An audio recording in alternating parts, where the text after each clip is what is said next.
Hey everyone, and welcome to another episode of Zor Power, where we're going to be following on from yesterday's polearm, the pointed stick, with a staff using another of the infested pieces from the latest event, and that is one that I have named the Hookbill. Now this sword is made up of the Plague Kiwar as the strike, one of the ones from the latest event that just finished, the Sikala forms the grip, and then the Vargeet 2 Jai as our link. All of this combines to make a staff with fantastic range, but also the damage to be able to back that range up, making it one of the strongest staffs. Now we're looking at a base damage of 83, most of that's in slash, almost equal amounts of impact and viral, and a little bit of puncture, and it makes it the highest damaging out of all the staffs in the game. Add into that a 32% critical chance, 200% critical damage multiplier, and you're going to be doing some serious damage, and allow you to very easily use a Blood Rush build for crit.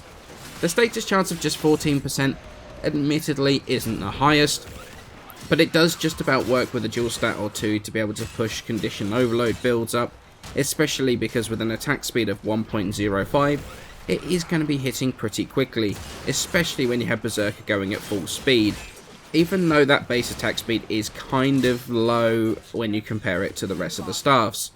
Once again though, the range buffs to the Zors came through in a big way. It gives the Hookbill a 7 meter range with this build, only 1 meter less than the polearms, which is actually kind of surprising. It's about 50% more than any of the other staffs, with them only be able to reach out to around 5 meters with primed reach. So as you can see, that's actually a pretty hefty increase over the standard weapons. This, when you combine it with that decently fast attack speed plus the stance mod, you're actually going to be stuck in the combo counter pretty quickly, and that really allows you to build that damage as soon as you can. Talking of the stance, I went with Clashing Forest. It's a very fast stance, and the one that I like in the actual stance is Resolute Fury. This relies on you holding the W key while you're spamming E. The first hit is going to hit everything around you. It's then going to do an attack in front of you, and that is going to hit 3 times, basically it's a 3 times multiplier, and then the final hit has a guaranteed impact proc as well. It's a really fast combo. Those multi-hits are going to stack your combo counter really quickly, especially with the range of the weapon, and the impact is going to help get that condition overload going too.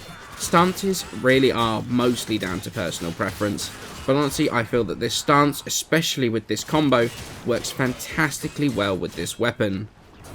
In terms of the build, it's actually exactly the same one as I showed on the pointed stick yesterday. 3 former, you end up with 4 Vs because of the one you get with the gilding.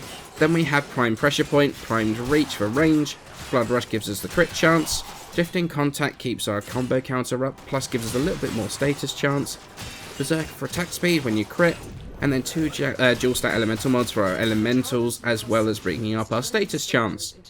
Because the status chance is a little bit low, we can't really afford to drop a dual stat for Primed Fever Strike, which is a shame, but there's a couple of things you could switch out for if you're wanting to use, for example, Power Strike from Naramon, and you can replace Drifting Contact.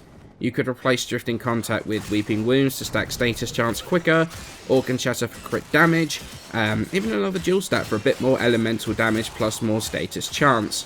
A little bit of room for personal preference here. Personally, for the most part, I decided to keep Drifting Contact on there, because that additional damage is kind of really unneeded. If you're wanting to take this into high level stuff, maybe even the sorties, it might be worth dropping Drifting for more damage, but mostly it's just not worth it. So what do I think of the Hook build? Do I recommend this build? Yeah, of course I do. This thing is pretty incredible. It's another one that my clanmate put me onto, and between this and the pointed stick, I barely used anything else at all since I built it. I put this up against everything it could be thrown up against, and honestly, it's sailed through with no problems at all.